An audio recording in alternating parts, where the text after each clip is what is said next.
Thank you. Thank you. Hi, I'm Violet. Now, I have a real hard time making friends. When I ended up at the psych ward, and don't worry, we're on Zoom, I can't hurt you. I wanted them even more, but let me tell you, that's a hard place to make them. When I first got there, I saw this patient, let's call her Yvonne, saying, fuck you, assholes, you don't know what you're doing, those meds are wrong, do you not know what you're doing, screw you, you were all out to get me. I thought, oh my God, my BFF. And from that moment, I knew it was love at first sight. We've been pacing the halls and wearing the free clothes they give out, which are so uncomfortable. It's like wearing a paper grocery bag just to make sure that I stay as pleasant and cozy. So I knew she didn't have her own clothes. When she knocked on my door and said, Violet, do you have any clothes you don't want? I thought, perfect, now's my chance to make a new friend. So I gave her the extra clothes I had. They fit her great. She wore them for a few days and we were besties. But then she found out I was leaving and everything changed. It went from, Violet, how are you doing? To, Violet, your husband is fucking other people while you've been in the hospital. And then she put my clothes in front of me and threw them in the trash. Anyone else know anyone, aka Glenn Close from Fatal Attraction? And then there was white gangster rapper Eric from the mean streets of Blythe, California, who I thought, surely, what a nice young boy. He was skinny, full of attitude, had tattoos all over. Not that I have anything against tattoos. I have a few myself, but it's where you get them and what you are, you know. His thing was making up outrageous stories about his past. Finding things we had in common didn't come so easy, even just in case of what we had to do to pass the time.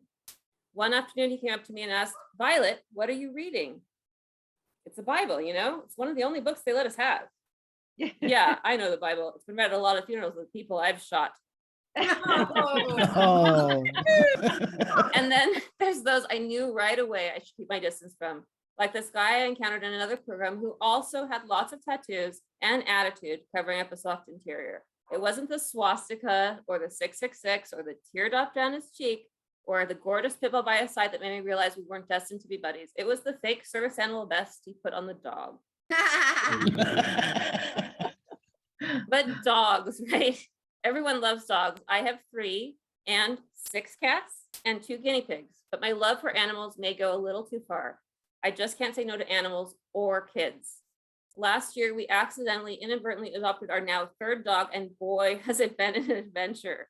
One day our doorbell rang and I answered it. It was 3 kids and a dog. They said, do you want a dog? I said, no. So I ended up taking all 4 of them in. Lula, the dog, has a great sense of direction. When she ran away from our house, she knew exactly where to go. The deli, where they have my favorite prosciutto wrapped cheese. And she came home with a 1/4 pound of it. Also, our guinea pig that she dug up that we buried 2 years prior.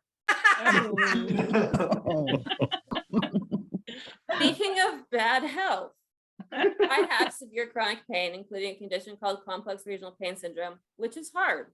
First of all, getting the medicine you need is like being on the reality show Survivor. You have to pass increasingly difficult tests to get the prescriptions. I'm like, my arm, it really hurts. It's on fire 24/7. The doctor says, okay, you have CRPS. It's a chronic condition, which is very painful, but it's okay. We have meds to help.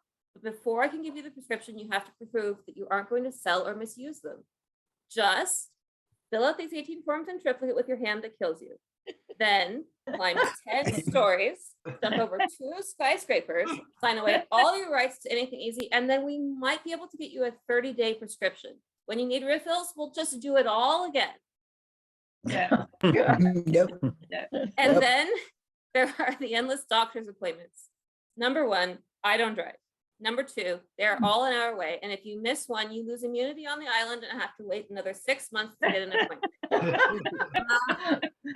So I've decided, screw doctors, screw psych wards, screw friends. I'm going to run away from home and become a stand-up comedian. Thank you very much. I'm Violet.